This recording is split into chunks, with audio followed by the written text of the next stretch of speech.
right. Hi there, thrill seekers. And that was Green Tambourine, originally by the Lemon Pipers, and I think Status Quo covered it. I'm not actually sure. I should look that up before I say it. But anyway, the Lemon Pipers version is probably the one you've heard on classic rock radio or oldies radio. And that was the Rogue electric sitar played through the Ravish sitar pedal once again. And I just noticed something, that on the box of the Ravish sitar pedal it says Jai Guru Deva. Jai Guru Deva is the kind of, it's praise to the guru of Maharishi Mahesh Yogi. Not to him himself, I think it's praise to his master. And it's something that Transcendental Meditation people say. So maybe somebody at Electro Harmonics, the company that makes this thing, is into Transcendental Meditation. I guess a lot of people are, so it wouldn't be surprising. But that was kind of surprising to notice that on the box.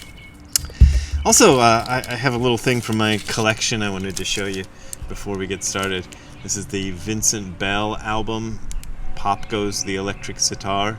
This is the guy that invented the electric sitar, is Vincent Bell.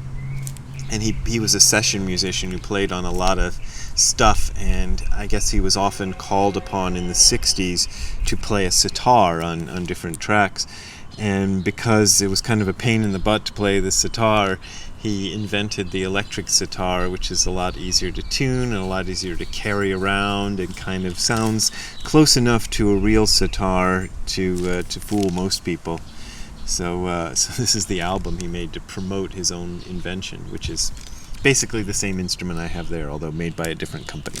So one more reminder that on Saturday, June 18th at 11:30 a.m. Pacific Time, I will be doing a live online event for East West Books, and the URL to get there is on your screen below, but it's really long and unwieldy, so if you want an easier way to get there, go to eastwestbooks.org and then look up their events page. That's how I got the URL that you're seeing on the screen below. So there you go, an easier way to get it. And today I want to talk about something Dogen said.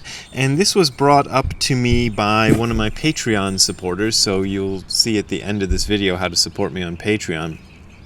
But a guy named Greg wrote to me and quoted this quote from Dogen from a book called Shobogenzo Zuimonki, specifically this new translation, which is by Shohaku Okumura. Shohaku Okumura did another translation of Shobogenzo Zuimonki years ago, and I guess my understanding is what he did is there's two different major iterations of this work by Dogen. Actually, it's not by Dogen, it's by Eijo, Dogen's student, one of his chief attendant, and also successor. And Eijo basically asks Dogen a lot of questions, and then he wrote down the answers, and the answers became Shobogenzo Zuimonki. So even though it's attributed to Dogen and is the words of Dogen ostensibly, it is the words of Dogen as remembered by Eijo. So it's a bit different from Shobogenzo, and frankly it's a lot easier to read than Shobogenzo. It's a lot more conversational and a lot less sort of those flights of philosophy don't come up. Although there are certain sections of Zuimonki which are really difficult, because sometimes Dogen would just tell Eijo something without explaining it in any detail, which in Shobogenzo proper he explains things in sometimes too much detail. Sometimes that detail that he explains things in gets really cumbersome. But these are mostly very short chapters. So this bit that my Patreon supporter brought up comes up right at the beginning of the book. It's book 1, section 1-2, in case you're following along at home. So I'd like to read it to you just to begin with and then discuss it with you. Someone said, "I am sick. I am not a vessel of the Dharma. I cannot endure the practice of the way. I wish to listen only to the essentials of the Dharma gates." And the Dharma gates is just the ways to get into the Dharma, the ways to get into Buddhist practice. Furthermore, he says, "To live alone, retiring from the world, to indulge myself." I'm not sure what he means by that. "And to tend to my sickness until the end of this lifetime." Okay? That's the question that Dogen gets. And Dogen answers, sages of the past did not necessarily have golden bones. There's a phrase I wouldn't have come up with myself, but I like that, and I think that's key to understanding it. So sages of the past did not necessarily have golden bones. What does he mean by that? Not all of the ancients were superior vessels of the Dharma. So not all of the great ancient saints that we revere in Buddhism were what he calls superior vessels of the Dharma. If we consider the period after Shakyamuni's death, that's the original OG Buddha, Shakyamuni Buddha, not such a long time has passed. It's interesting that he says that because, even by Dogen's time, almost 2,000 years had passed. So that seems like a long time, but he says not such a long time has passed. Thinking of the people when Shakyamuni was in the world, not everyone was endowed with natural talent. Now, right here, he's kind of going against the grain because the sort of party line in Buddhism is that when Buddha was alive, it was this kind of golden age when special people were around, and that kind of golden age has passed. Dogen was not a fan of that way of thinking of things, so he says he looks at it as being pretty much the same as now. People were like they are now. He says, there were good people as well as bad people. Among the monks, there were some who did incredibly evil things, while others had the lowest capabilities. So that's something that Buddhist practitioners, clergy, were not likely to say in his time and even today, because we sort of have to, we're sort of expected to revere the monks of Buddha's time as being special people. But he's saying they weren't special people. They did evil things and they had low capabilities, some of them. And I think that's a fact. I think he's just stating a fact. There were all kinds of people among the monks of the original Buddha. However, none of them demeaned themselves by failing to arouse the mind of awakening. So even though these people were not all great people or people of great capacities, they made the effort. None avoided studying the way, thinking they were not vessels of the Dharma. So they understood that they might have been imperfect vessels of the Dharma, to use the term that he uses here, but they understood nevertheless that they were vessels of the Dharma. He goes on, if you do not study and practice the way in this present lifetime, in which lifetime will you become a person of exceptional capability or a person without sickness? So Buddhism, of course, traditionally believes in multiple lifetimes, but you don't have to believe in multiple lifetimes. If you don't do it now, if you don't believe in multiple lifetimes, then this is your only opportunity. And even if you believe in multiple lifetimes, this is your only opportunity to study the way in this lifetime. And that's important. The way you express it and the way you study it as the person you are now is important. He says, simply do not be concerned with your corporeal life. And that I looked up, and corporeal life is two characters, and it's the character for body and the character for life. And I thought that was interesting. Don't care for your body life. Arouse the mind of awakening and practice. This is what is most essential in studying the way. And that's where it ends, because like most of the little chapterlets, I don't even want to call them chapters in this book, it's quite short. But I think this is a really important teaching. There's a kind of thing that it's a trap I've fallen into even myself, of thinking, well, I'm not good enough. I'm kind of the crappiest practitioner in the world. It's what kept me from writing a book on Buddhism earlier. I had teachers who, even before I wrote the book that became Hardcore Zen, were telling me I ought to write a book about Buddhism. And I thought, I can't write a book about Buddhism. I know what books about Buddhism look like. I've read books about Buddhism. I kind of have a feeling for what they are. And they're all this kind of flowery stuff written by intellectual people, kind of expressing something that's very high flown, that I found very beautiful and very useful, and dedicated my life to it, so I must have liked it.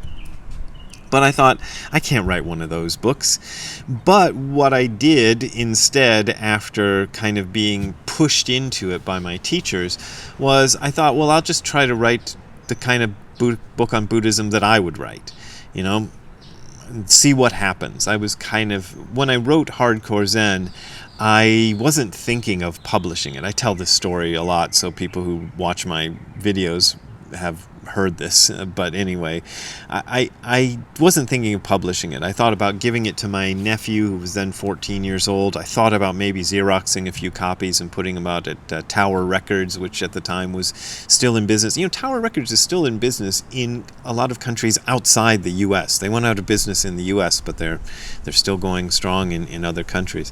Anyway, that's neither here nor there. But back in those days, Tower Records would accept just about any publication, and they had this kind of policy of trying to stock everything in their book sections. So I thought I'd Xerox some copies and give it to Tower Records and see if it sold 100 copies there. That's all I really thought of for Hardcore Zen. But the thing is, what I didn't understand, and what my teachers probably did understand, is that there is a need for this kind of approach. And I'm not trying to toot my own horn here, because I think this goes for anybody. What I'm saying about myself goes for you just as much as it goes for me.